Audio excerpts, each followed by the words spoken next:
Padre, te damos gracias por el privilegio que tenemos de poder reunirnos alrededor de tu palabra, Señor, para estudiar hoy las Escrituras. Gracias, Señor, porque vamos a tocar un tema que puede ser delicado, difícil, incluso controversial, pero queremos, Señor, salir en paz, Señor, y sobre todo, salir con tu palabra. Habla a nuestras vidas. Dame, Señor, la capacidad de poder explicar estas verdades de una manera sencilla. Dame la capacidad de poder explicarlas de una manera simple y ayuda a mis hermanos a poder comprender estas verdades. Abre nuestras mentes y nuestros corazones a tu palabra para poder comprender lo que está escrito, atesorarlo y mañana poder explicarlo a otros. Y danos también humildad para poder tratar con los que piensan diferente. Ayúdanos, Señor, a que la doctrina que aprendamos no nos sirva para alimentar nuestro orgullo y ganar debates, sino que la doctrina que aprendamos nos sirva para adorarte mejor a ti. No permitas, Señor, que sana doctrina para nosotros signifique soberbia, sino que sana doctrina para nosotros signifique más humildad, porque cuanto más conocemos la verdad de ti, más pequeños somos. Háblanos, Señor, en esta tarde con tu palabra. Te lo pido en el nombre de Jesús. Amén, amén y amén. Como he dicho, hermanos, hoy vamos a hablar de la doctrina del arrebatamiento de la iglesia, o como otros la conocen, la doctrina del rapto. Rapto no me gusta, porque arrebatamiento al menos es una palabra que sí aparece en algunos textos de la Escritura, es decir, seremos arrebatados. La palabra rapto como un sinónimo es que me suena casi como a un secuestro desagradable. Yo no sé a ustedes, pero a mí la palabra rapto me suena a alguien que no me quiere, que me secuestra para sacar un beneficio de mí. No me gusta esa palabra. Pero vamos a hablar del arrebatamiento de la iglesia. Quiero decir que esta doctrina es una doctrina que mayormente el pensamiento más popular hoy en día es el pensamiento dispensacionalista, que sostiene que la iglesia será arrebatada justo antes de que empiece la que conocemos como Gran Tribulación, que dura 7 años, y luego después de esos 7 años vendrá la segunda venida de Cristo.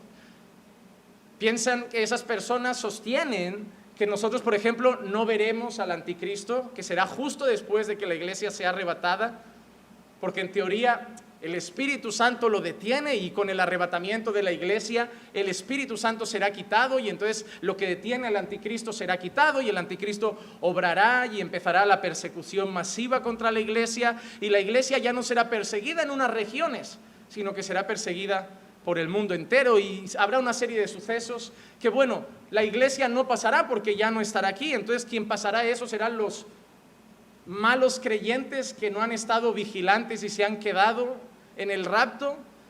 Hay una serie de cosas. Quiero decir que ese pensamiento no es el más común a nivel de historia, es el más común hoy. En el año 1830 aproximadamente, ese pensamiento coge fuerza con un hombre inglés llamado Nelson Darby. Un hombre llamado Darby, inglés, empieza a promover este pensamiento, el dispensacionalismo, y coge mucha más fuerza con un hombre con una Biblia de estudio, llamada Scofield. La Biblia de estudio Scofield está disponible, está a la venta, y es la que empezó a promover con fuerza el pensamiento dispensacionalista, que es el que sostiene con más fuerza el rapto pretribulacional, y este rapto más dentro del movimiento dispensacional. Entonces, es bueno entender que a pesar de que sea hoy el pensamiento más común, no es el pensamiento más histórico. Cuando tú le digas a la gente, oye, ¿desde cuándo apareció esta doctrina? Ellos te dirán, desde Pablo. Pablo lo decía. Pero la realidad es que según ellos lo decía Pablo, pero después de Pablo nadie más lo dijo.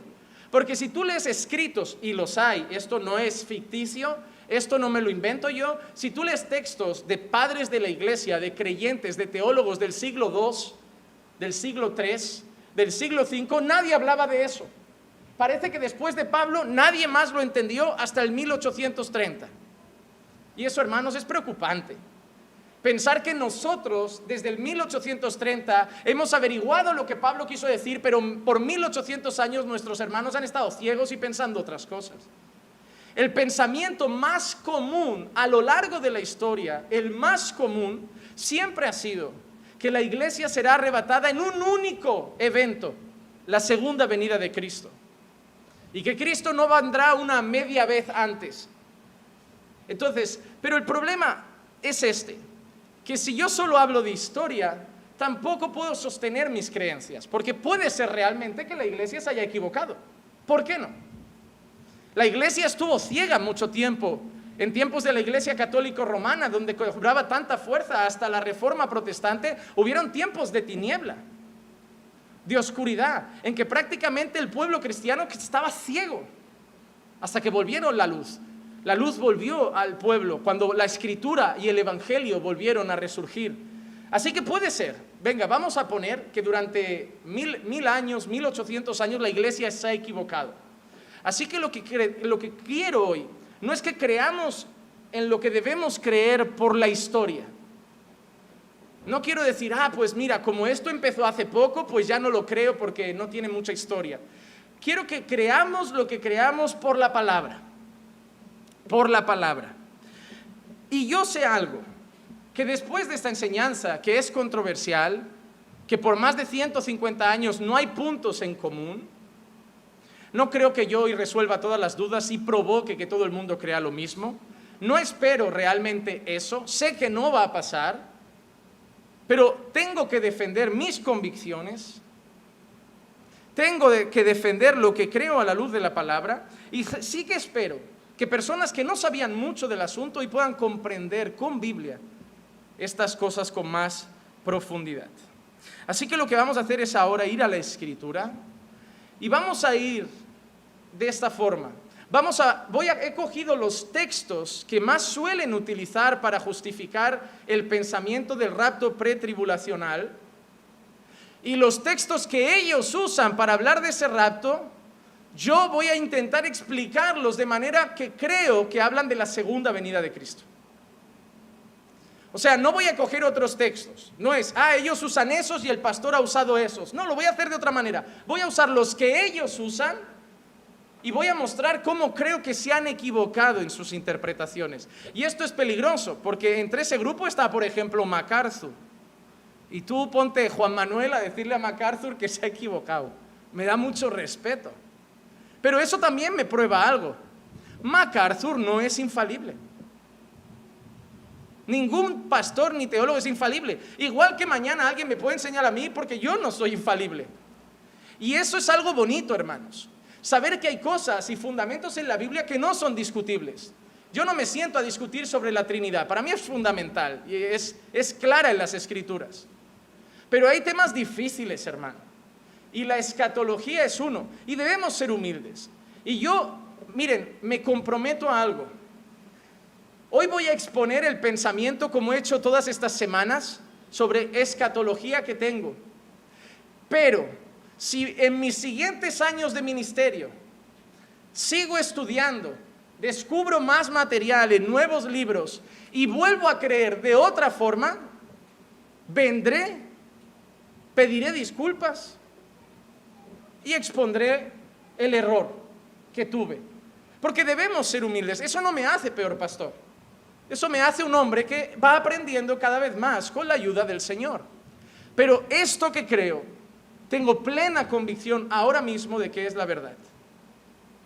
Así que quiero empezar por el texto, yo lo llamo el texto madre de la doctrina del rapto.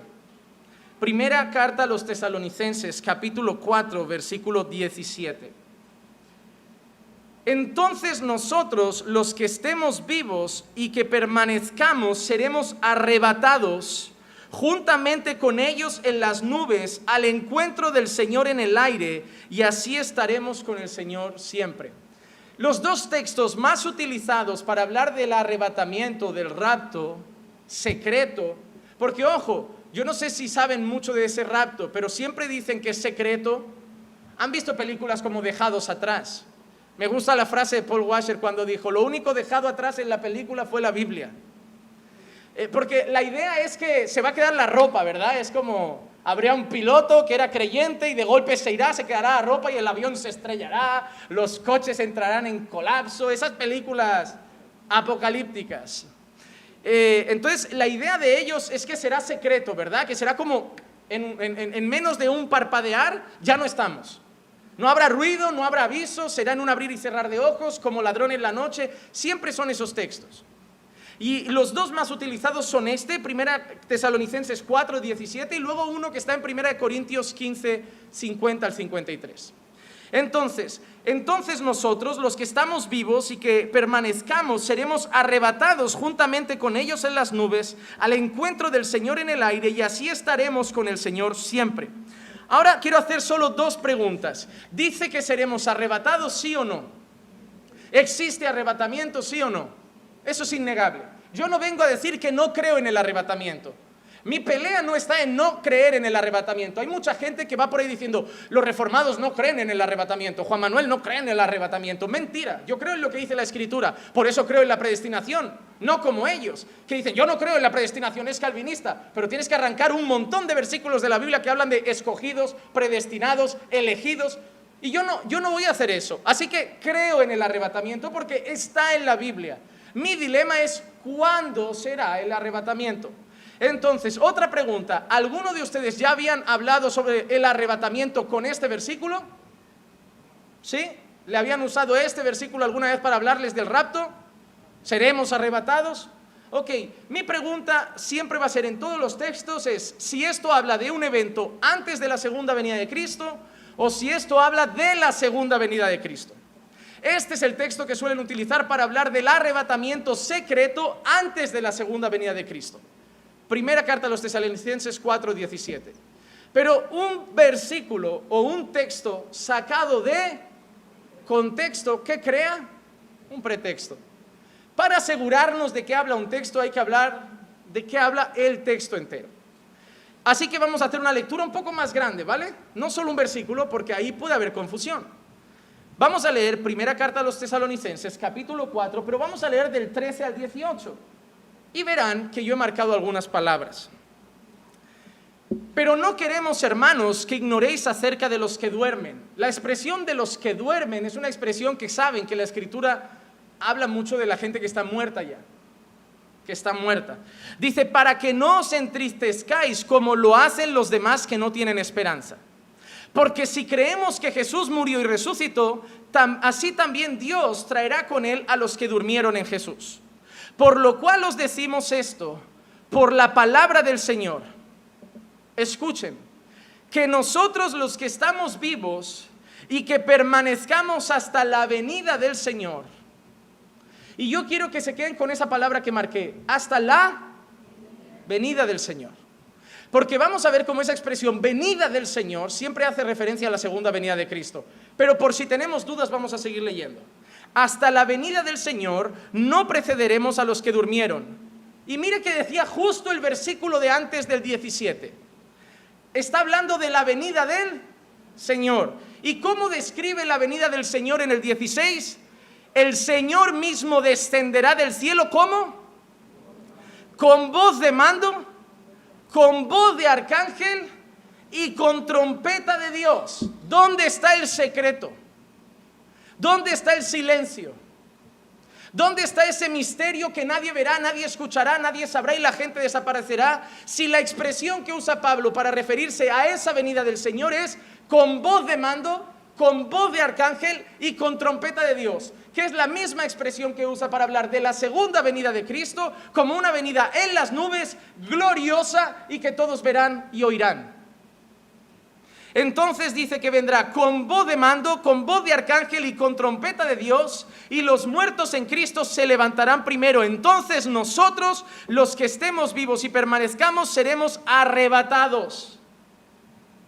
Entonces el momento que está describiendo Pablo, que seremos arrebatados, es un momento en que Cristo vendrá personalmente y vendrá con voz de mando, con voz de arcángel y con trompeta de Dios. No parece muy secreto. Parece la venida de Cristo, la segunda venida de Jesús. Así que el primer texto que ellos utilizan está muy bien si no lees el versículo anterior. Pero cuando lees el versículo anterior, te das cuenta que lo que está describiendo Pablo en ese arrebatamiento es la segunda venida de Cristo gloriosa, que todo ojo verá y será oída con voz de mando. Hermano, ¿qué secreto hay en voz de mando, voz de arcángel y trompeta de Dios?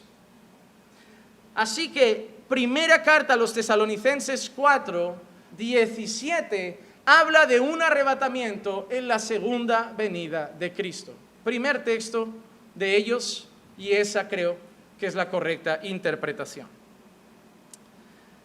Segundo texto que a mí me llevó a confusión. Hermano, lo que he cogido son los textos que yo usaba para defender, pero que después me trajeron dudas. Hermano, cuando lees la Biblia y te preguntas cosas, es bueno. Te lleva a estudiar y eso te lleva a aprender. Ahora vamos a ver otro texto controversial, que es segunda carta a los Tesalonicenses, capítulo 2, versículos 1 al 4. Pero con respecto a la venida de nuestro Señor Jesucristo y a nuestra reunión con Él, ¿de qué hablaba Pablo? Claro, es que si uno ya lo interpretas de una manera, todo vas a saber igual. Hemos dicho que lo que Pablo llamaba antes como la venida del Señor era... ¿qué era? La segunda venida de Cristo. Ahora Pablo en su segunda carta usa la misma expresión con respecto a la venida de nuestro Señor Jesucristo y nuestra reunión con Él. Entiendo, por lo tanto, que si usa la misma expresión, se refiere a lo mismo. Con respecto a la venida de nuestro Señor Jesucristo y a nuestra reunión con Él, os rogamos, hermanos, que no seáis sacudidos fácilmente en vuestro modo de pensar, ni os alarméis ni por espíritu, ni por palabra, ni por carta, como si fuera de nosotros, en el sentido de que el día del Señor ha llegado. El día del Señor ha llegado. La expresión, y lo veremos ahora también en otros textos, el día del Señor, hace referencia al día final, segunda venida de Cristo, cuando el Señor vendrá en juicio y también para llevarnos en gloria. Entonces, mira qué dice: el día del Señor ha llegado, que nadie os engañe en ninguna manera, porque no vendrá. ¿Qué no vendrá? ¿De qué está hablando? Yo voy a ir parando en esta clase para que veamos que seguís las cosas. ¿Qué no vendrá? ¿De qué está hablando?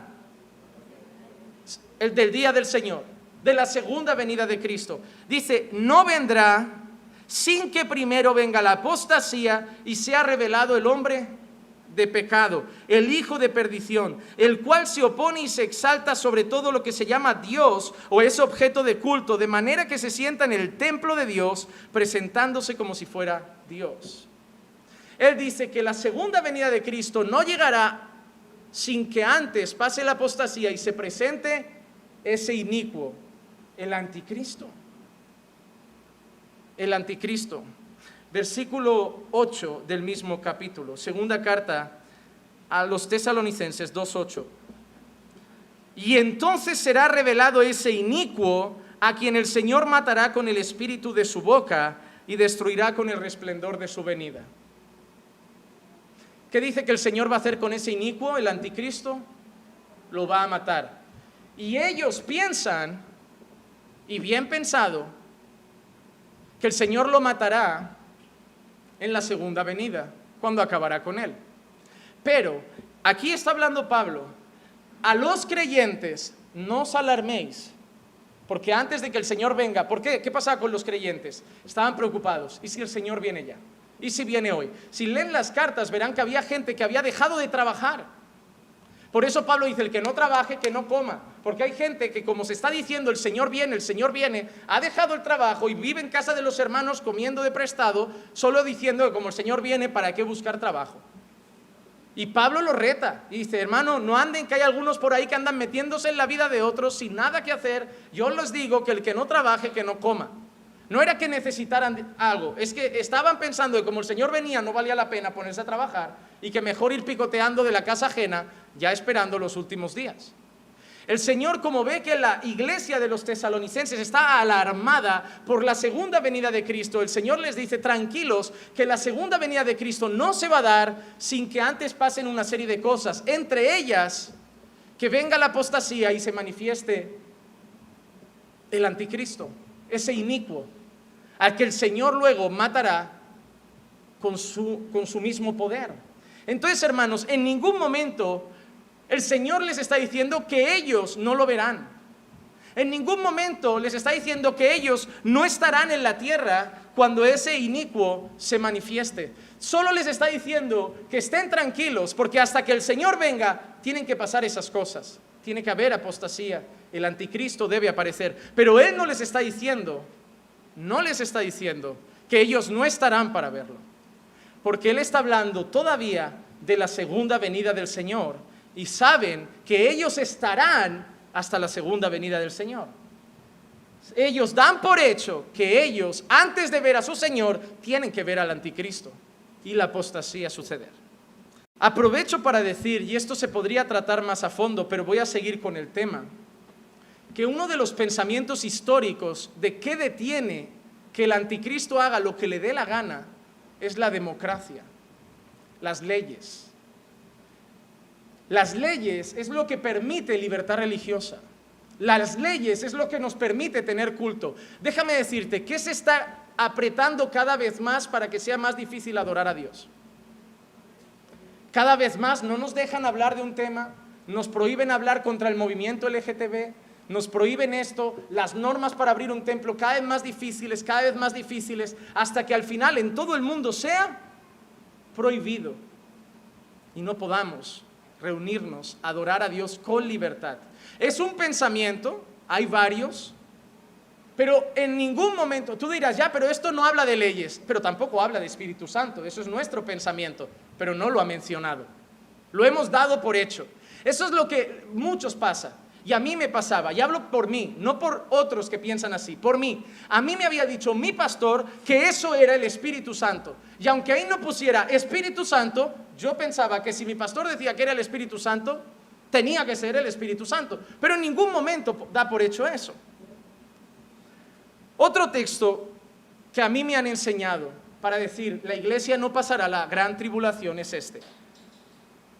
Primera carta a los Tesalonicenses, capítulo 9, versículo 10. No sé si han oído esto, pero la iglesia no pasará la tribulación porque Dios dice que nosotros no estamos destinados para ira. Muchos dicen esto.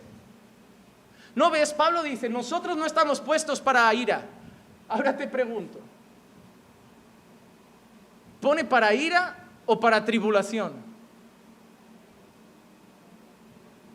Cuando uno tiene una creencia muy arraigada, a veces cae en el peligro de forzar textos bíblicos para que digan lo que yo quiero decir. En ese texto dice, porque no nos ha destinado Dios para ira, sino para obtener salvación por medio de nuestro Señor Jesucristo, que murió por nosotros, para ya sea que estemos despiertos o dormidos, vivamos juntamente con Él. Entonces, las personas que quieren decir, nosotros no pasaremos la gran tribulación, dicen, ¿no ves? Porque a nosotros Dios no nos ha puesto para ira, sino para salvación. Primero, ahí no dice, porque Dios no nos ha puesto para tribulación, sino para arrebatamiento. El concepto aquí no es tribulación y arrebatamiento, sino ira y salvación. ¿Qué van a recibir al final de sus vidas todos aquellos que no sean salvos? ¿Qué destino hay para el hombre? ¿O salvación o ira? ¿O gloria o ira? Mira lo que dice Pablo. Dios a nosotros no nos ha destinado para ira, para castigo, sino para salvación por medio de nuestro Señor Jesucristo, que murió por nosotros para que ya sea que estemos despiertos o dormidos, vivamos juntamente con Él. ¿Dónde ahí habla de la gran tribulación? ¿Dónde ahí habla del arrebatamiento? Ahí solo está diciendo que nosotros, el pueblo de Dios, somos puestos para salvación y no para ira, como los enemigos de Dios que serán castigados eternamente. Pero ¿dónde habla ahí de arrebatamiento? Yo quiero que tú lo veas, hermano. ¿Ves algo de arrebatamiento ahí? ¿Ves algo de tribulación ahí? Habrá ira y habla salvación. Y tú y yo no tendremos ira. Los no creyentes sí tendrán ira, los impíos sí tendrán ira, pero tú y yo tenemos Salvación por medio de Jesucristo. Ese texto no habla del arrebatamiento, no habla de la gran tribulación, habla de unos que tendrán ira de Dios y otros que tendrán salvación por medio de Jesucristo. No podemos arrancar un texto para justificar y fundamentar mis pensamientos. Yo quiero deciros que entiendo que haya gente que pueda pensar en un rapto pretribulacional. No es tan descabellado porque no son 1, 2 ni 3. Pero quiero que al menos quien lo piense que tenga fundamento. Esto no es fundamento. Estos versículos están cogidos con pinzas para justificar ese pensamiento. Miren, el texto que también usan mucho para decir que no pasaremos la gran tribulación. Y yo quiero que ustedes lo entiendan, porque mi idea no es que apunten y digan, así piensa Juan Manuel. Quiero que salgan diciendo, lo he entendido, lo he entendido. Y a lo mejor no todos, porque hay cosas complejas. A lo mejor tú dices, mira, a mí lo del Espíritu Santo no me ha quedado muy claro, porque hay cosas que deberíamos de tener a lo mejor 1 hora solo para eso. Pero quiero que al menos 3 o 4 textos que ellos usan te des cuenta que están mal usados. El primero ha quedado claro. Cuando hemos hablado con voz de mando, con voz de arcángel y con trompeta de Dios, queda claro. Hay algunos que son sencillos de entender. Por ejemplo, lo usan mucho para decir que no pasaremos por la gran tribulación. Apocalipsis 3:10.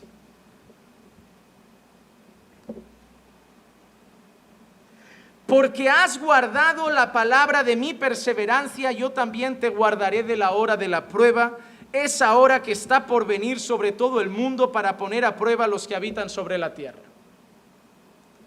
¿Alguno ya ha oído ese texto para decir que no pasaremos por la gran tribulación? Es usado. Ahora yo te pregunto una cosa. ¿A quién iba dirigida esta carta? A nosotros. ¿Era una iglesia en concreto? ¿Sí o no? Habían 7 iglesias en Apocalipsis y esto pertenece a una iglesia, a la que el Señor, a esa iglesia, entre virtudes y otras cosas, les dice, yo te voy a guardar de la hora de la prueba que está por venir sobre todo el mundo. Así que mira, yo quiero dar 2 argumentos para tirar al suelo, que este argumento habla de que no estaremos en la gran tribulación. Número 1, y para mí el más importante, ese texto era para una iglesia en aquel tiempo. Porque no hay nada peor que coger las cartas a las 7 iglesias y pensar que son para nosotros, porque son iglesias diferentes. Ah, mira, yo me siento identificado con la Odisea, una iglesia rica que cree que no le falta nada, pero es pobre, desventurada. Ah, no, pero la de allí, la IEG es Filadelfia. Ah, no, pues la iglesia de Sabadell es Esmirna. Ah, no. La iglesia de Esmirna era la iglesia de Esmirna. Y la iglesia de la Odisea era la iglesia de la Odisea. Y la iglesia de Filadelfia era la iglesia de Filadelfia. Era así, hermano. Juan no cogió, el Señor le dijo, Juan, te escribo una carta para las 7 iglesias, pero diles que las guarden porque es para el siglo XX. Ahora yo te digo una cosa, cuando la iglesia que recibe esta carta, Juan, el pastor, porque las cartas eran para el ángel de la iglesia que está, y el ángel es el pastor. Imagínate que el pastor lee la carta, iglesia, Juan nos ha dado esta carta de parte del Señor Jesucristo, que estaba en Patmos, tuvo una visión, el Señor le habló y nos ha dejado una carta y quiero leerla. Pero ¿saben qué? No apliquen esto a sus vidas, porque esto es para los del siglo XXI, para que sepan que no pasarán la gran tribulación. Pues ¿para qué me la lee Juan? Si no es para mí, si es para mis primos de dentro de 2000 años, ¿para qué me la lees a mí? No, Juan lee la carta, Juan da el mensaje a los pastores y los pastores las leen a sus iglesias y sus iglesias saben de qué Dios les está hablando. Cuando hay una iglesia que dice, ¿por qué no eres frío ni caliente sino tibio? Esa iglesia sabe por qué el Señor les está diciendo eso. Y nosotros somos tan necios que tomamos las palabras como, eso es para mí. Para ti esa, porque tú eres tibio. Ah, pues tú esta, porque eres rico pero pobre. Ah, tú esta, que has dejado tu primer amor. Y cada uno va cogiendo de cada iglesia lo que le aplica mejor a la vida de cada uno. En primer lugar, ese texto no habla, creo, de la gran tribulación, porque está hablando a una iglesia que iba a recibir esa carta y que iba a entender que iba a venir una prueba y que ellos serían guardados. ¿Y para qué Dios le manda una carta a una iglesia que no va a pasar por la gran tribulación? Ellos, al final no vino la prueba, Dios nos mintió. No es así. Pero si ese argumento de una interpretación simple, el problema es que la gente suele decir esto tiene doble significado, era para esa iglesia y también para nosotros. ¿Saben qué piensan muchos pensadores dispensacionalistas y es muy peligroso? Lo van a leer en libros y eso me parece que es jugar con fuego. Lo que ellos dicen es, cada iglesia representa una etapa de la iglesia a lo largo de la historia. Yo no sé si esto lo han oído. La iglesia de Filadelfia era la iglesia de la Reforma. La iglesia que estaba muerta era la iglesia dominada por el catolicismo. Y nosotros, la iglesia de los últimos tiempos, somos la Odisea. La iglesia que ahora tiene todo pero está ciega. ¿De dónde has sacado eso? ¿Y quién ha hecho el cálculo para decir hasta este año es Esmirna, hasta este año es Tiatira? Hermano, cuando coges la escritura y empiezas a suponer, corremos peligro. Hermano, déjame darte un consejo. Yo no sé si algunos están apuntados al curso que daremos de cómo interpretar las escrituras. Y una de las enseñanzas que vamos a dar te vas a sorprender. Y es la siguiente: lo que parezca más fácil es lo que quiere decir. Cuando cojas a alguien que digas, oye, pero esto dice esto y tú simplemente dices que esto es esto porque dice esto, tan sencillo, me gusta más lo que aquel pastor porque dice, no, porque este cuerno es Rusia, y este cuerno es América, y este cuerno es Grecia, y este cuerno es Carlomagno. Y tú dices, madre mía, qué maquinón de predicador. Él ha visto en los cuernos a Carlomagno, ha visto a los 300 de la peli. A mí hay gente que me ha dicho, lo de las Torres Gemelas estaba en la Biblia. ¿En serio? Bin Laden estaba en la Biblia. No, y en este tiempo de pandemia, que he visto un montón de gente en Facebook, el coronavirus está profetizado, y cogen un texto profético, creo que era de Jeremías, que dice, y habrá un mal por todo el mundo, y entre paréntesis ponen, virus.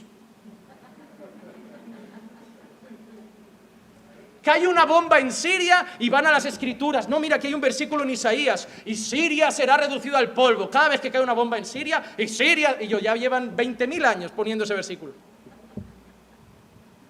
Hermano, huye, te doy un consejo, huye de los pastores que te enseñan algo que solo ellos son capaces de ver.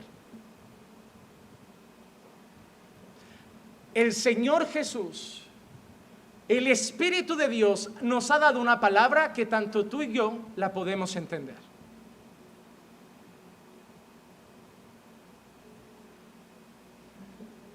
Cuando ellos leyeron este texto, no estuvieron especulando, entendieron lo que el Señor les decía. Y lo que dice ese texto es, os guardaré de la hora de la prueba que viene sobre todo el mundo para probar ¿a quién? Para probar a los que habitan sobre la tierra. Dice,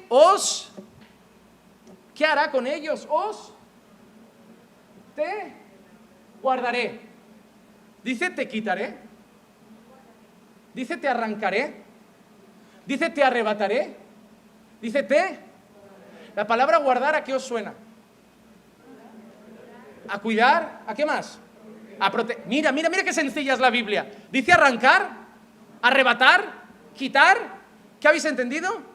Cuidar, proteger. Pero vamos a ver Biblia para que veáis que esto está chulo, hermanos. Estamos aprendiendo juntos, me encanta. Juan 17:15. No te ruego que los saques del mundo, sino que los guardes del maligno. Ay, pues yo pensaba que guardar significa que me iba a sacar y por eso no iba a estar. Pero ahí Jesús es claro, no los saques, guárdalos. Hechos 16:23. Y después de darle muchos azotes, los echaron en la cárcel, ordenando al carcelero que los seguían en la cárcel, pero estaban. Ahora te pregunto, cuando yo pienso en la gran tribulación, pienso en un periodo duro, ¿verdad? Lo peor que puede pasar. Noé y su familia, ¿fueron quitados y arrebatados durante el diluvio o estuvieron protegidos durante el diluvio? El Señor nunca ha dicho en ninguno de esos textos te quitaré, pero ha dicho te guardaré. En ninguna parte de la Escritura dice que el pueblo de Dios no pasará momentos malos, pero dice que en todos Dios estará con ellos. Así que esos textos no justifican que la iglesia no pasará por la tribulación. Primero, creo que ese texto habla a la iglesia que fue escrito, pero si aún así lo quisiera aplicar a eso, ese texto dice que seremos guardados, no quitados. Así que ya sea que piense una cosa o piense la otra, ninguna me hace pensar que ese texto dice que me quitará de en medio de la tribulación, sino que me guardará en la hora de la prueba. El otro texto que usan para hablar mucho del arrebatamiento, primera carta a los Corintios, capítulo 15, versículo 50 al 53. Y esto digo, hermanos, que la carne y la sangre no pueden heredar el reino de Dios, ni lo que se corrompe hereda lo incorruptible. Y hermanos, es que yo quiero que hoy lo veas claro, para decir, wow, todos estos años estaba viendo una cosa y no lo entendía y hoy lo veo claro. Mira qué dice, ni lo que se corrompe hereda lo incorruptible. He aquí os digo un misterio. Y ellos creen que habla del arrebatamiento. Mira qué dice, no todos dormiremos, pero todos seremos transformados. Antes de seguir, no todos dormiremos, ¿qué creéis por lo que ya habéis aprendido que se refiere? La muerte, muy bien, es que vais a enseñarme hoy. No todos dormiremos significa que no todos moriremos. Si el Señor viene y estamos aquí, no moriremos, ¿no? Pero ¿qué dice? Pero todos seremos, ¿no dice arrebatados? ¿Raptados? ¿Qué dice? En las enseñanzas que dimos, ¿qué pasará en la segunda venida de Cristo con nuestro cuerpo? ¡Ey! ¿Recibiremos un cuerpo?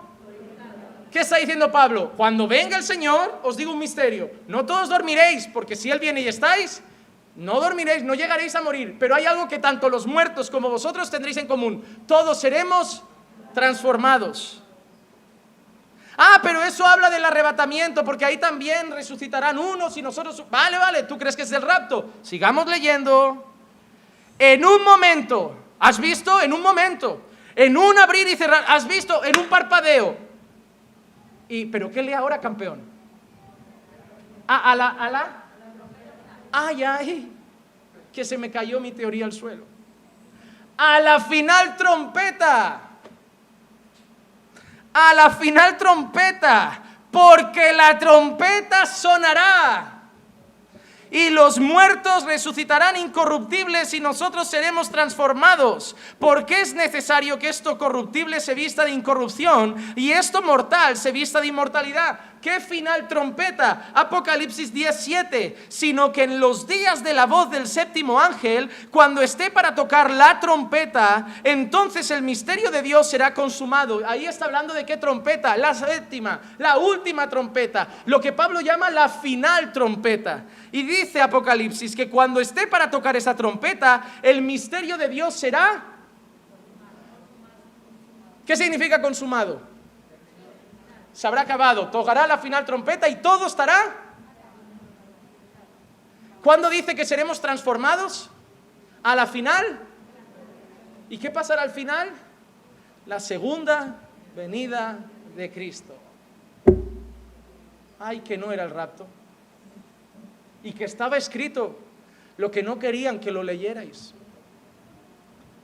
Porque solo te leían hasta esa parte. Pero todos seremos transformados. Porque solo te leían 1 Tesalonicenses 4:17, porque seremos arrebatados. Pero no interesaba leer lo que había alrededor. Porque si leías lo de alrededor te preguntabas cosas. Oye, pero si esto era secreto, ¿cómo va a haber una trompeta? ¿Cómo va a ser con voz de arcángel? ¿Cómo va a ser con trompeta de Dios? ¿Y cómo va a ser a la final trompeta? Si me habéis dicho que las trompetas al final de todo es lo último y la iglesia en teoría ya no estará porque había sido arrebatada. Entonces, ¿de qué habla? De la segunda venida de Cristo. Y ahora voy a explicar una expresión que aparece en la Biblia y que siempre se refiere al final de todo, o al día del juicio, o al día de castigo, o al día de la segunda venida, y es la expresión el día del Señor. Solo hay otra manera en la que el día del Señor se usa, y es para referirse a cuando la iglesia a veces se reunía en el día del Señor, que era el primer día de la semana. Pero normalmente en la Escritura la expresión el día del Señor se refiere al día final. Mateo 24, 43, 44 dice: pero comprended esto, si el dueño de la casa hubiera sabido que a qué hora de la noche iba a venir el ladrón, hubiera estado alerta y no hubiera permitido que entrara en su casa. Por eso también vosotros estad preparados, porque a la hora que pensáis vendrá, a la hora que no pensáis, vendrá el Hijo del Hombre. La pregunta que nos debemos hacer es que ese día, el día en que vendrá el Hijo del Hombre, el día del Señor, ¿a qué se refiere? Porque ellos te dicen que ese ladrón, como ladrón en la noche, también, todo lo que es rápido y como ladrón es el rapto. Hermano, la expresión en un abrir y cerrar de ojos no significa ya pasó. Por ejemplo, cuando la Biblia habla del día del juicio, no significa ¿cuántas horas tiene un día? ¿Cuántas horas tiene un día? ¿Tú crees que el día del juicio son 24? Que alguien le va a decir al Señor, llevamos aquí 25. Era el día del juicio, no el día y medio. Tú entiendes que el día del juicio representa un momento en la historia, no que va a durar 24 horas. La expresión en un abrir y cerrar de ojos es una simple expresión que significa cuando menos te lo esperas, de repente. No significa que dura una micromilésima de segundo. Vamos a ver expresiones que hablan del día del Señor y vamos a ver a qué día se refiere. Empecemos por 2 de Pedro, capítulo 3, versículo 10 al versículo 14. Perdón, 2 de Pedro, capítulo 3, versículo 10 al 14 dice: pero el día del Señor vendrá como ladrón en la noche. Vendrá como ladrón. ¿Qué día? El día del Señor vendrá como. Y ellos dicen que ese día que ha dicho Jesús que vendrá como ladrón es el rapto. Pedro dice que ese día, el día del Señor, vendrá como ladrón. O sea, es la misma expresión que usa Jesús. Entonces, si es la misma expresión que usa Jesús, es porque Pedro la ha escuchado de Jesús. Pedro sabe que Jesús, cuando hablaba del día del Señor, será como ladrón, y Pedro usa que sus discípulos las mismas palabras, es porque está hablando a los demás de lo que Jesús le habló a él. Pero ahora veremos si ese día es el rapto o es la segunda venida de Cristo. El día del Señor vendrá como ladrón, y ojo ahora, en el cual los cielos pasarán con gran estruendo, los elementos serán destruidos con fuego intenso, y la tierra y las obras que hay en ella serán.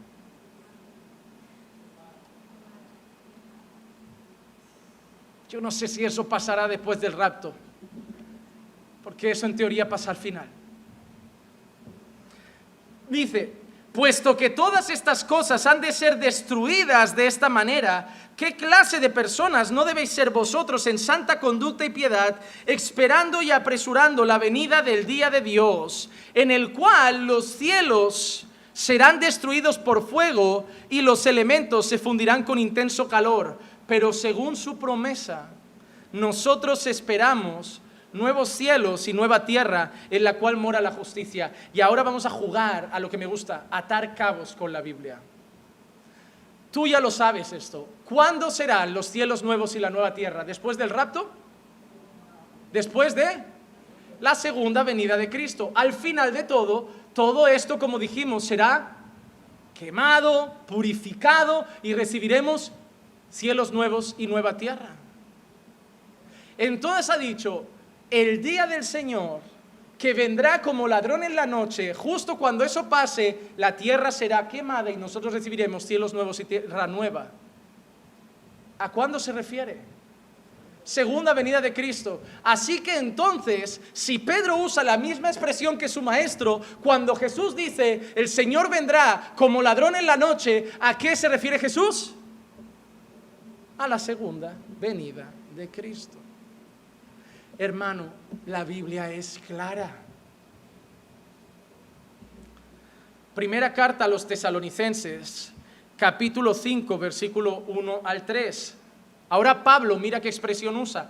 Ahora bien, hermanos, con respecto a los tiempos y a las épocas, no tenéis necesidad de que se os escriba nada, pues vosotros mismos sabéis que el día del Señor vendrá como ladrón en la noche. Juguemos a mi juego preferido con la Biblia cuando estudio, atar cabos. Pedro ha llamado el día del Señor, que viene como ladrón en la noche, al día final, justo antes de cielos nuevos y tierra nueva. Y usa la misma expresión que el maestro que tuvo, llamado Jesús, que también hablaba del día del Señor que vendrá como ladrón en la noche. Si Pedro usa la misma expresión, refiriéndose a la segunda venida de Cristo, ¿de qué está hablando Pablo cuando dice el día del Señor vendrá como ladrón en la noche? ¿Por qué Pablo, que aprendió de Pedro no, pero de Jesús, que usa la misma expresión que Pedro y Jesús, ahora va a referirse a otra cosa? ¿No crees que confundiría a los creyentes? Pero Pedro dice que el día del Señor es esto, ya, pero yo quiero decir que el día del Señor es otra cosa. No, ellos tienen que enseñar lo mismo. Si la expresión de Jesús significaba una cosa, la expresión de Pedro significaba una cosa, la misma, la expresión de Pablo se refiere a lo mismo. El día del Señor vendrá como un ladrón en la noche, que cuando estén diciendo paz y seguridad, entonces la destrucción vendrá sobre ellos repentinamente como los dolores de parto a una mujer que está encinta, y no escaparán. Otro texto, Isaías 13, 9 al 11. He aquí, el día del Señor viene. Esto no es algo que anuncian los apóstoles solo, eso es algo que se lleva anunciando desde tiempos proféticos. He aquí, el día del Señor viene. ¿Y cómo viene ese día? Cruel, con furia y ardiente ira, para convertir en desolación la tierra y exterminar de ella a sus... Se parece al mismo día que hablaba Pedro, ¿verdad? De quemar, destruir, ¿sí o no? Isaías está hablando del día de juicio, el día final. Pues las estrellas del cielo y sus constelaciones no destellarán luz, se oscurecerá el sol al salir, la luna no irradiará su luz, castigaré al mundo por su maldad y a los impíos por su iniquidad, también pondré fin a la arrogancia de los soberbios y abatiré la altivez de los despiadados. Día de juicio. ¿Y cómo lo ha llamado el día?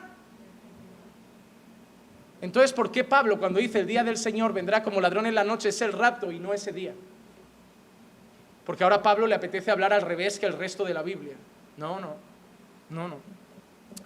Juan 6:40, porque esta es la voluntad de mi Padre, que todo aquel que ve al Hijo y cree en Él, tenga vida eterna, y yo lo resucitaré en el día final. En el día final. Primera carta a los Corintios 1:8, el cual también os confirmará hasta... Antes ha dicho que los resucitará en el día. Ahora Pablo le dice a los corintios que los va a sostener hasta el fin, hasta el día final. Dice, para que seáis irreprensibles en el día de nuestro Señor Jesucristo. La misma expresión que se refiere para el día del Señor. Y ese es el día final, no el rapto. Segunda carta a Timoteo 4:8. En el futuro me está reservada la corona de justicia que el Señor, el juez justo, me entregará en aquel día. Y no solo a mí, sino a todos los que aman su venida.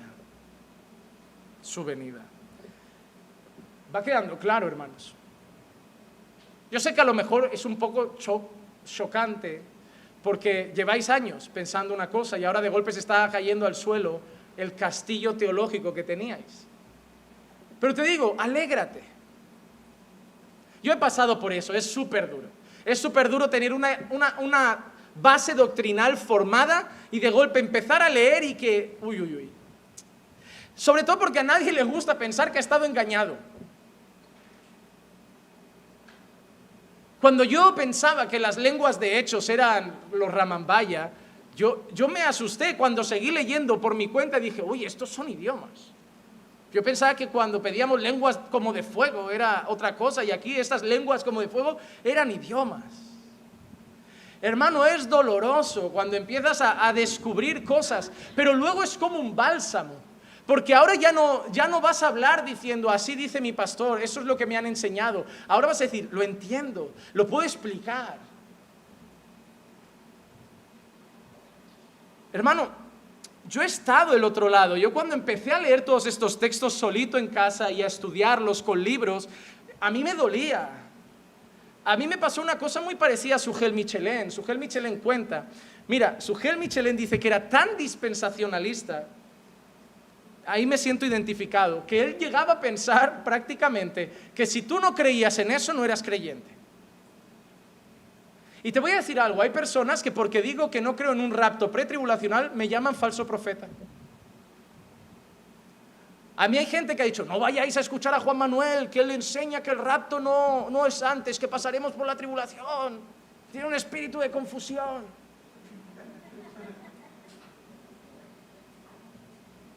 Pues yo era como Sugel yo lo vi cuando lo contaba en su testimonio en un vídeo, decía, y a mí me dieron un libro y yo dije, lo voy a leer, pero lo voy a leer para demostrar que está mal.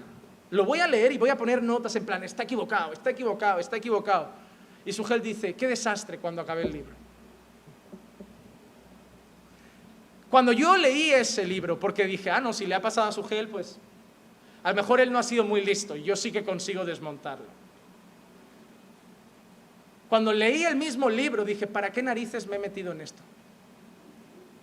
Hermano, leí ese libro 3 veces seguidas, como diciendo, a ver, me he confundido, pero voy a volver y voy a orar para que el Señor me dé espíritu de sabiduría, para poder tirar al suelo estas herejías.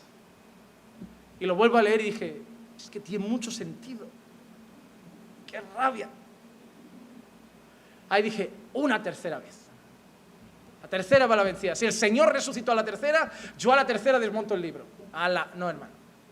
A la tercera ya dije, ya no me peleo más. Es más fácil desmontar mis creencias que el libro. Y yo pensé, a lo mejor es un libro, voy a leer otros. Ay, ¿para qué me meto en eso?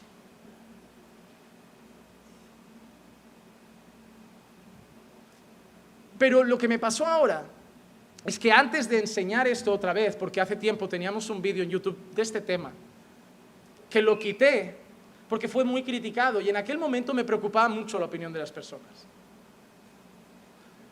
Pero alguien fue listo porque me he dado cuenta que ese vídeo sigue en YouTube, porque alguien lo descargó y lo puso en su canal. No de esta iglesia, pero algún elemento por ahí lo hizo. Pero dije, si es mi convicción, ayer lo hablaba en las redes, el 80% de personas que siguen mi página son pentecostales. Yo pensé, a la que yo haga este estudio, los seguidores van. Pero luego pensé, ¿y acaso hacemos la página por seguidores? ¿Acaso nuestro foco es acumular seguidores? No, nuestro foco es predicar la verdad, y si el 80% van en contra de esa verdad y significa que se pierden y tenemos una página de 1000 personas, gloria a Dios, pero pondré lo que creo que dice la Escritura.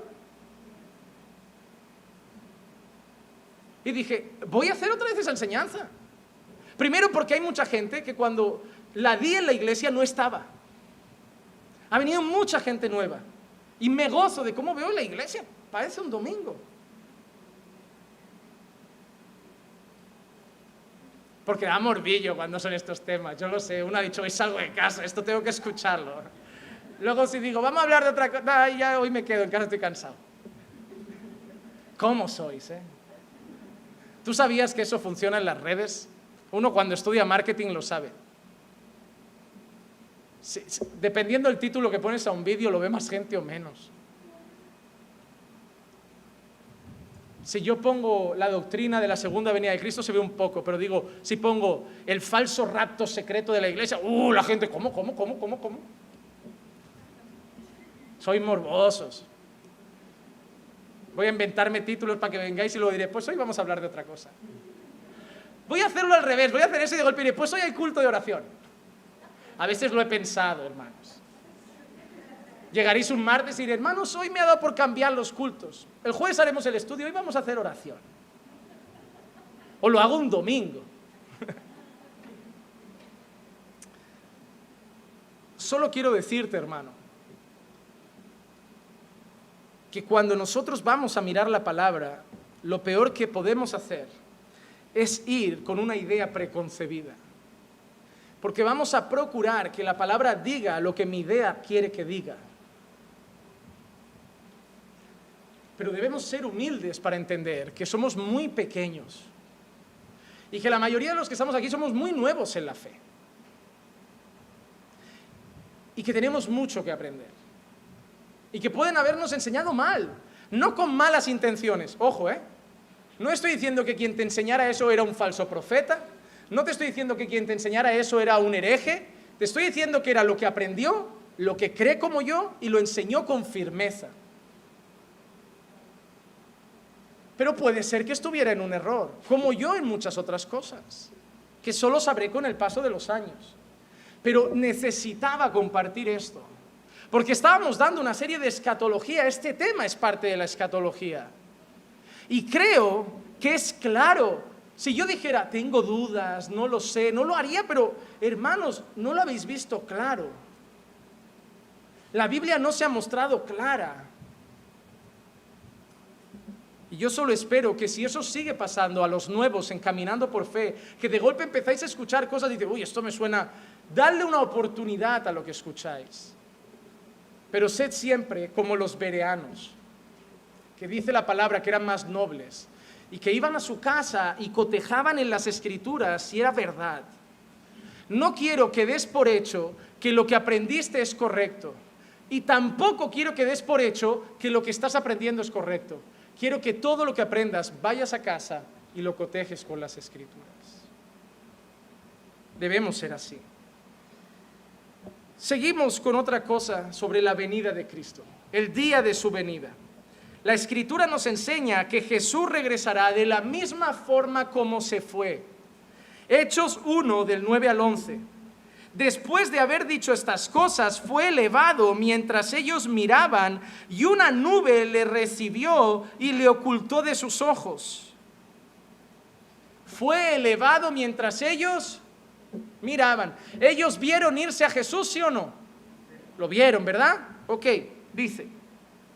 Y estando mirando fijamente al cielo mientras él ascendía, aconteció que se presentaron junto a ellos dos varones en vestiduras blancas que les dijeron: varones galileos, ¿por qué estáis mirando al cielo? Este mismo Jesús que ha sido tomado de vosotros al cielo, vendrá de la misma manera, tal como le habéis visto ir al cielo. Su ascensión ha sido visible. Su regreso será visible. Hebreos 9:28, que muchos atribuyen a Pablo, pero como Pablo en esta no se presenta, a mí no me gusta decir que Pablo escribió Hebreos, las otras se presentan, en esta no, entonces dejamos esto anónimo, aunque el lenguaje es muy paulino. Dice, así también Cristo, habiendo sido ofrecido una vez para llevar los pecados de muchos, aparecerá por... El autor está dejando claro que Jesús va a aparecer por segunda vez. Él no dice de algo que habrá en medio. En Hechos dice, así como se ha ido, volverá por segunda vez. Hebreos dice que volverá por segunda vez. ¿Por qué vamos a pensar que en medio vuelve a medias? Porque ves lo que ellos enseñan, y lo que yo enseñaba y creía es que no, pero esta vez no es que vuelva. Se queda en las nubes, no llega a bajar, no pisa la tierra. En el arrebatamiento Jesús se queda en las nubes, y en la segunda venida ya pisa físicamente. Uy, hermano, hay mucho. El problema que tú dices, es que me gusta más el otro pensamiento porque es como más fantástico. Es como, no, primero vienen las nubes, nos lleva en secreto, luego volvemos con él montados en caballos blancos y ahí pisa la tierra. Es como, y tú dices, Juan Manuel, tú me estás presentando algo muy sencillo, que vamos a estar en la tierra, que la cosa se va a complicar hasta el final que venga. Solo tan simple. Yo lo veo tan simple. El problema es ese. Que el problema es cuando nosotros queremos una historia más complicada, porque no puede ser que la Biblia sea tan sencilla. Sí puede ser. Sí puede ser. Nos pasa lo mismo con el Evangelio. A ver, Juan Manuel, ¿qué hay que hacer para ser salvo? Arrepéntete y cree. A ver, no puede ser tan sencillo. Sí. No puede ser tan simple que una persona se salve. ¿Qué quieres que te dé? Es lo que dice la Escritura. No, pero no, tan fácil. Sí, es por gracia, arrepintiéndote mediante la fe en Cristo. Ya, pero algo que habrá que hacer luego, hay que mantenerse. Bueno, esos son resultados, pero la salvación viene por arrepentirse y creer. Yo no veo a Jesús diciéndole al malhechor: de cierto te digo que hoy estarás conmigo en el paraíso, sí, hasta que te mueras te mantienes firme. A ver, Jesús, me apetece pecar, pero tampoco lo tengo fácil. Ahí Jesús le podría haber dicho: ya, pero hay mucha gente ahí abajo, puedes codiciar a alguien y pierdes tu salvación. Le dijo: te has arrepentido, has reconocido que eres un malhechor que merece estar ahí, y me acabas de llamar rey porque has dicho: acuérdate cuando vengas en tu reino, has puesto tu fe en mí, entonces tienes los requisitos para ser salvo. Claro, yo estoy convencido que como el Señor lo declara salvo, si ese malhechor hubiera seguido vivo, se hubiera bautizado y hubiera crecido en santidad. Hubiera tenido fallos, caídas, errores, pero hubiera progresado en la fe y hubiera dejado de ser un malhechor, hubiera dejado de robar, quizá como Zaqueo hubiera ido a devolver lo que había quitado y hubiera vivido para la gloria de Dios. No le dio tiempo. El Señor aparecerá por segunda vez sin relación con el pecado para salvación de los que ansiosamente le esperan. Vamos a otro punto. Ellos dicen que nosotros seremos quitados durante la gran tribulación, es decir, que la iglesia no estará en la tierra. Déjame decirte una pregunta. ¿Cómo llama Pablo a los creyentes muchas veces? Santos. Mira qué rápido lo hay relacionado. Está ahí. Yo no sabía que Diego ya había pasado la diapositiva. Clara, eso no vale. Pablo nos llama santos, ¿verdad? Muchas veces. Pero mire qué pasa, ellos dicen que los santos no estaremos, ¿no? Porque Pablo se refiere a los santos como la iglesia, los creyentes. Y en teoría hemos sido arrebatados y no estaremos. Pero mira qué pasa en Apocalipsis 13:7. Se le concedió hacer guerra, ¿a quién? En ese texto habla de la bestia que sube del mar. Y dice, se le concedió, ¿qué significa conceder? Permitir. ¿No ves? Es que es simple. Yo tengo que escuchar a Juan Manuel que sabe mucho. No, lo que tú la lees rápido, porque si lees despacio la vas a entender. Y a mí me gusta eso, hermano, demostrarte que tú también puedes aprender solo en casa. Ahora estás viendo cosas que te están haciendo pensar: oye, pues la voy a leer en casa despacito y a aprender un montón. Pues sí. Se le concedió hacer guerra contra, pero no era que no estaban. Pues ¿sabes qué dicen?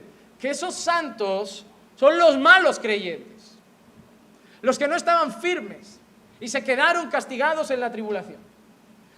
No, tú rebuscas mucho para justificar tu ideita. Los santos son creyentes, no malos creyentes, medios creyentes, los 3/4 creyentes, son creyentes. Y el texto claramente dice que a esa bestia se le concedió hacer guerra contra los santos, y aunque no os guste lo que dice después, está escrito, y vencerlos. ¿Cómo que nos va a matar la bestia?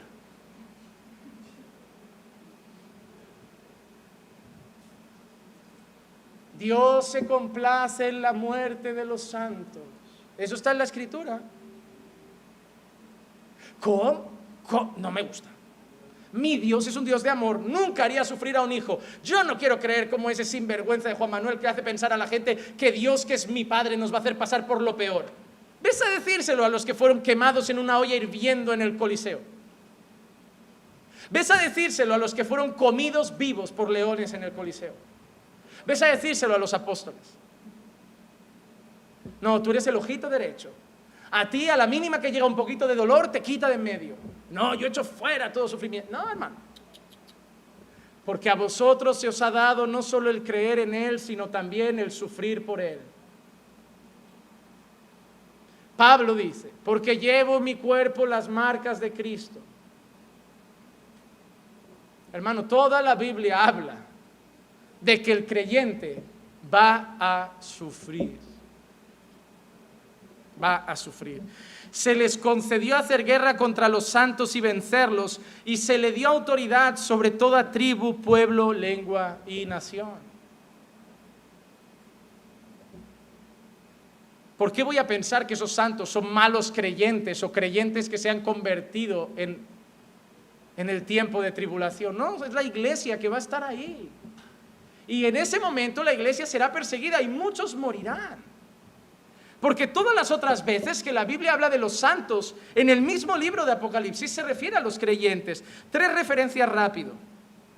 Apocalipsis 8:4. Y de la mano del ángel subió ante Dios el humo del incienso con las oraciones de los creyentes. Apocalipsis 17:6. Y vi la mujer ebria de la sangre de los santos y de la sangre de los testigos de Jesús. Y al verla me asombré grandemente. Apocalipsis 13:10. Si alguno es destinado a la cautividad va. Si alguno ha de morir a espada, espada de morir. Aquí está la perseverancia y la fe de los santos. Y esos santos, algunos, van a morir a espada. Dice, y ahí está la perseverancia y la fe de los santos. Es muy fácil perseverar en la fe cuando todo va bien, hermano. Ahí se verá de qué pasta están hechos los creyentes. Hermano, es muy fácil ser creyente en España en el año 2020. Pero no era fácil ser creyente en España hace 100 años. No era fácil ser creyente en España en los tiempos de la Inquisición. A ti, como te ha tocado un tiempo que parece de mucha gracia, te cuesta pensar que Dios permite que su pueblo lo pase mal. Pero si tú fueras simplemente un mes de misionero a la India o a Corea, te darías cuenta que hay creyentes que ya lo están pasando francamente mal. No puedes ver la vida del creyente con los ojos de tu cultura y tu sociedad actual. Mira la historia y verás que creyentes a lo largo de la historia en diferentes partes del mundo lo pasan mal y a día de hoy también. Lo que pasa que es mejor que en el Canal 4 digan un policía blanco ha apaleado a un chico negro inocente, solo robaba, solo hacía esto, pero nada justifica la muerte de aquel hombre. Luego un chico negro apalea a un chico blanco en la calle para quitarle el iPhone y no salen las noticias. Y mucho menos, ¿sabes qué va a salir en las noticias? Cura viola niño. Pero nunca saldrán las noticias, jóvenes skins fascistas apalean a cura. Va a salir en las noticias manifestación de fanáticos religiosos en contra de los feministas. Pero nunca saldrán en las noticias 5 feministas pegan a un creyente. Porque el cristianismo siempre va a ser la oveja negra de la historia. Y los ojitos derechos de la historia van a ser el movimiento LGTB, el feminismo, Black Lives Matter y estas chorradas. Porque en Nigeria se queman iglesias a día de hoy. En Nigeria llega gente musulmana con metralletas, se carga a 60 creyentes y no salen las noticias. ¿Y sabes por qué no va a salir? Porque es mejor decirle al mundo que seguimos siendo los culpables de cada guerra, que seguimos siendo los culpables del odio, que seguimos siendo los culpables de la discriminación y que seguimos siendo los que quieren que mueran los homosexuales, que quieren que mueran las feministas. Es mejor meterle eso al mundo en la cabeza para ir preparando terreno y cuando llegue el anticristo ya esté todo el mundo convencido de que nos tienen que odiar porque somos lo que sobra en este mundo para que haya paz. Y ya está en proceso. Solo hay que ver la tele. Solo hay que ver la tele. Si tú hoy sales a la calle y te pegan una paliza por evangelizar, no saldrás en las noticias. Pero si salimos 3 con una cruz colgada en el cuello y pegamos por lo que sea a cualquiera, saldremos en las noticias con un titular en plan: fanáticos religiosos cristianos pegan a chico por ser gay. Y el cristianismo de verdad nunca justifica la violencia. Voy a ser honesto, si un creyente insulta al gay, a la lesbiana, al homosexual, al de otra raza, cultura o religión, se debería hacer mirar su cristianismo. Eso no es cristianismo. Un creyente no insulta, pero no es que no insulte al gay, es que el creyente no tiene que insultar ni al gay ni al hetero, ni al blanco, ni al rojo, ni al amarillo, ni al verde. El cristiano no insulta. El cristiano no pega, el cristiano pone la otra mejilla, el cristiano no humilla, es humillado, el cristiano no pisa, se deja pisar, el cristiano no odia, ama a los que le odian, el cristiano no maldice, bendice a los que le persiguen. Pero que tengamos malos representantes no significa que eso sea cristianismo. Cuando yo veo en las noticias, grupos cristianos han hecho eso, yo pienso, no son cristianos. Otra cosa importante: Jesús enseña que la recogida de los santos no será secreta ni silenciosa. Mateo 24:31, y Él enviará a sus ángeles con una gran trompeta y reunirá a sus... mira, esa palabra no les gusta tanto. Reunirá a sus escogidos de los cuatro vientos, desde un extremo de la tierra hasta el otro. Pero lo hará con una gran... El día que Jesús mande a sus ángeles a llevarse a sus escogidos, ¿será secreto? Será con una gran trompeta. Y termino con un texto, porque tengo 2, pero tengo 10 minutos. Así que voy a terminar con un texto muy largo, 41 versículos. Listos, agárrense, que vamos. Porque tenía también un tema de Daniel, y me gustaba mucho, porque era muy interesante, porque creo que atribuyen la profecía de Daniel en una parte que habla del Mesías, y ellos, muchos, el dispensacionalismo, se le atribuye al anticristo. Y eso sí que me preocupa, que una profecía que creo verdaderamente que habla del Mesías, ellos dicen que habla del anticristo, y eso, hermano, ya es... Pero me voy a cuidar, porque me estoy preparando para traer una serie de enseñanzas, que son 4, sobre las 70 semanas de Daniel. He pensado que como había mucha gente nueva, no era bueno dar cosas, como yo digo, chicha fuerte. Pero ¿saben qué? Siempre llega gente nueva y nunca veo el momento de darla, y digo, lo voy a dar, y luego ya daremos fundamentos más. Pero ya toca empezar a dar ciertas cosas que son más complejas. Así que vendrá, tranquilos que vendrán. Lo he dicho porque así sé que vendrán todos otra vez.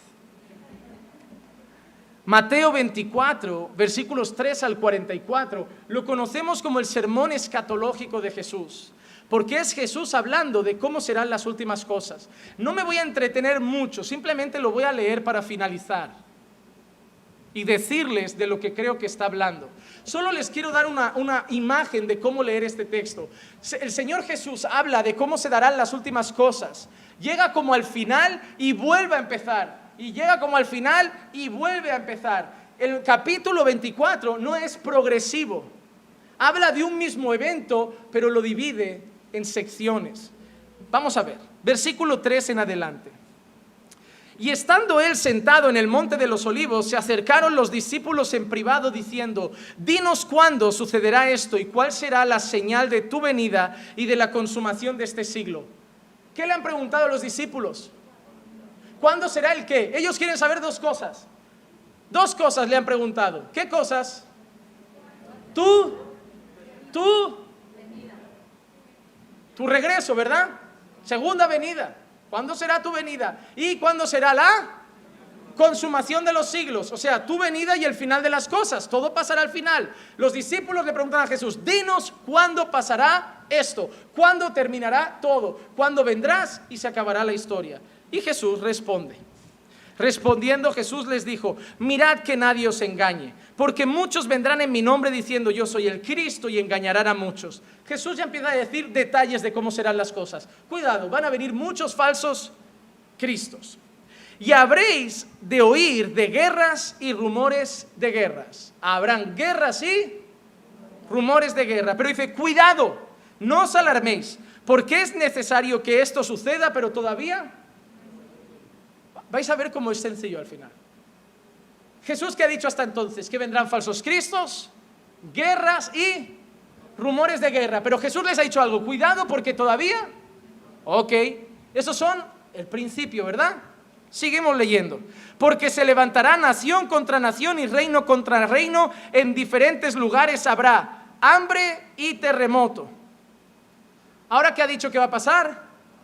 Nación contra nación, reino contra reino. Eso ya está pasando, pero te digo una cosa, ¿eso lleva pasando cuándo? Solo hace 100 años que hay guerras en el mundo. Desde que Jesús subió, el mundo está así. ¿Cuándo crees que han habido hambres? Ahora hay hambre en África. Siempre ha habido hambruna. ¿Cuándo crees que han habido terremotos? No, los terremotos empezaron a aparecer en el mundo en el año 1920. No, siempre han habido. ¿Pero qué dice Jesús? Mira qué dice. Pero todo esto es el comienzo de dolores. ¿Y cuánto llevamos con esos dolores? Hasta hoy. Sigue hablando. Entonces os entregarán ¿a quién está hablando? ¿A quién está hablando? A sus creyentes, ¿verdad? A sus discípulos. ¿Y a qué van a ser entregados ellos? Los creyentes especialmente. A tribulación. No, es que no iba. Bueno, da igual. Vamos. Y os. Ay, la burbuja protectora. Os entregarán a tribulación y os matarán. Y seréis odiados por todas las naciones. Según el dispensacionalismo, la iglesia será arrebatada, entonces saldrá el anticristo, convencerá a todo el mundo de que somos lo peor de la tierra y todas las naciones nos odiarán hasta el punto que nos tendremos que exiliar porque nos querrán matar y no podremos comprar, no podremos vender, a no ser que nos pongamos la marca de la bestia y entonces tengamos que sucumbir. Pero si nos ponemos la marca de la bestia ya no habrá salvación para nosotros. Pero Jesús está diciendo que os van a odiar a todos antes de su venida.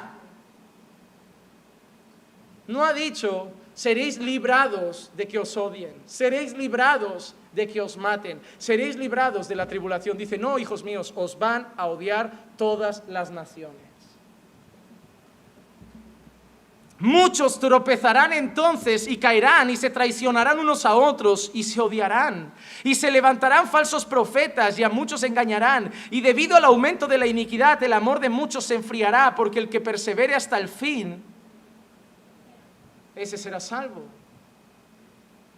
En medio del dolor, de la persecución, del odio, de que muchos mueran, una de las marcas del verdadero creyente es que va a perseverar hasta el fin. Y este evangelio del reino se predicará en todo el mundo como testimonio a las naciones, y entonces vendrá.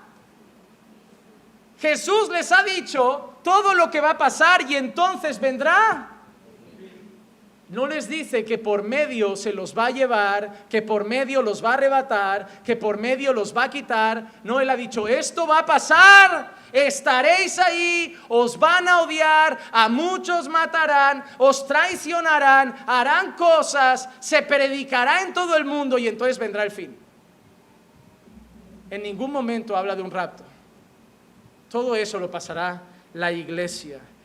Por tanto, cuando veáis la abominación de la desolación de que se habló por medio del profeta Daniel, colocada en el lugar santo, el que lea que entienda, entonces los que estén en Judea huyan a los montes, el que esté en la azotea no baje a sacar las cosas de su casa, y el que esté en el campo no vuelva atrás a tomar su capa. Pero hay de las que están encinta y de las que están criando en aquellos días. Orad para que vuestra huida no suceda en invierno ni en día de reposo, porque habrá entonces habrá entonces una gran tribulación, tal como no ha acontecido desde el principio del mundo hasta ahora, ni acontecerá jamás. Y si aquellos días no fueran acortados, nadie se salvaría, pero por causa de los escogidos, aquellos días serán acortados. El tiempo de la gran tribulación, como no habrá jamás, y lo hablamos en los otros vídeos, en las otras enseñanzas, de que la tribulación se iba a intensificar hasta llegar a lo peor, dice que eso deberá ser acortado por causa de los escogidos.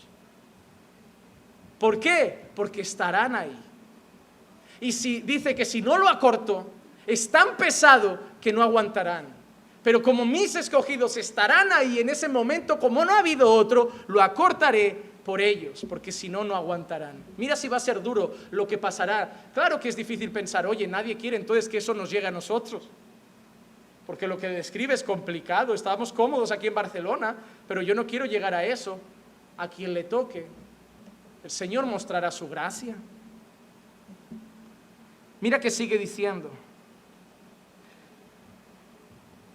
Entonces, si algunos dicen, mirad, aquí está el Cristo, o allí está, no le creáis, porque se levantarán falsos cristos, falsos profetas, mostrarán grandes señales y prodigios, para así engañar, de ser posible, a uno de los escogidos. Mira lo que dice, no dice para engañar a los escogidos, para engañar aún si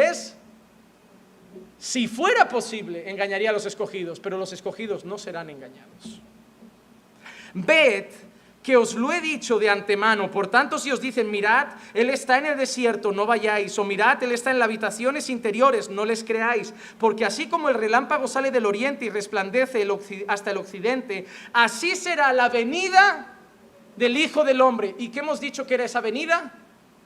La segunda venida de Cristo. Donde esté el cadáver, allí se juntarán los buitres, pero inmediatamente después de la tribulación de esos días, el sol se oscurecerá, la luna no dará su luz, las estrellas caerán del cielo y las potencias de los cielos serán sacudidas. Entonces aparecerá en el cielo la señal del Hijo del Hombre.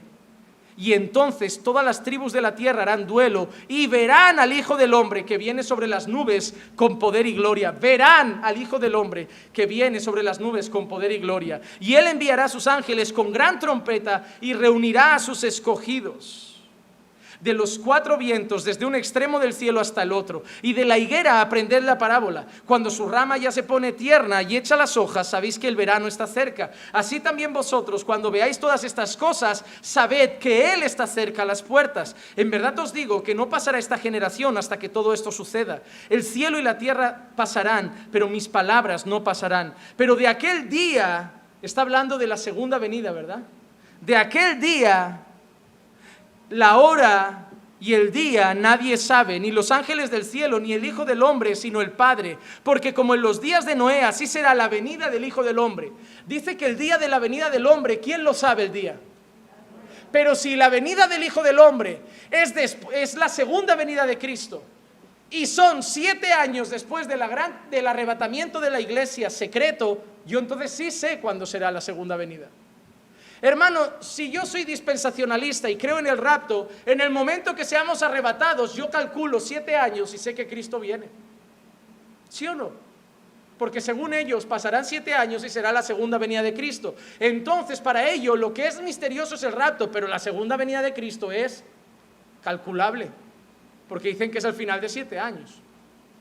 Vale, a lo mejor no sabes el día, el mes, la hora, pero en ese año ya sabes, este año cae, llevamos 7. No tiene sentido, hermanos. Pues así como en aquellos días antes del diluvio estaban comiendo y bebiendo, casándose y dándose en matrimonio, hasta el día en que Noé entró en el arca y no comprendieron hasta que vino el diluvio y se los llevó a todos, así será la venida del Hijo del Hombre. La venida del Hijo del Hombre, repito, ¿de qué hablaba? La segunda venida de Cristo. ¿Y qué dice? Entonces estarán 2 en el campo, uno será llevado y el otro será dejado. 2 mujeres estarán moliendo en el molino, una será llevada y la otra será dejada. Ellos hablan del rapto, pero ¿de qué estaba hablando? De la segunda venida de Cristo. Por tanto, velad, porque no sabéis el día en que vuestro Señor viene. Pero comprended esto, si el dueño de la casa hubiera sabido a qué hora de la noche iba a venir el ladrón, hubiera estado alerta y no hubiera permitido que entrara en su casa. Por eso también vosotros estad preparados, porque a la hora que no pensáis vendrá el Hijo del Hombre. Espero y deseo que con la enseñanza de hoy hayan entendido que la iglesia será arrebatada después de la tribulación, que pasaremos los peores momentos de esta tierra y que ese arrebatamiento se dará en la segunda venida de Cristo, que es de lo que Pablo, Pedro, Isaías y el propio Señor Jesús habla en todas sus palabras. Vamos a orar. Padre, te damos gracias por tu palabra infalible, perfecta, bendita y preciosa, que abre nuestros ojos y nuestro entendimiento a tu verdad. Sabemos que estos textos son difíciles y complejos, pero te agradecemos porque a través de tu palabra también traes luz y nos haces entender muchas cosas que antes no entendíamos. Sigue enseñándonos cada día, sigue trayendo más y más entendimiento a nuestra vida y sigue edificando a tu iglesia, no a través de los hombres, pero a través de tu palabra. Llévanos con bien a casa, acompáñanos a nuestros hogares, guíanos junto a nuestras familias. Te pido, Señor, que cuides a mis hermanos y que mañana puedan tener un día de paz y que puedan vivirlo para tu gloria. Y te pido todo eso en el nombre de Jesús. Amén, amén y amén.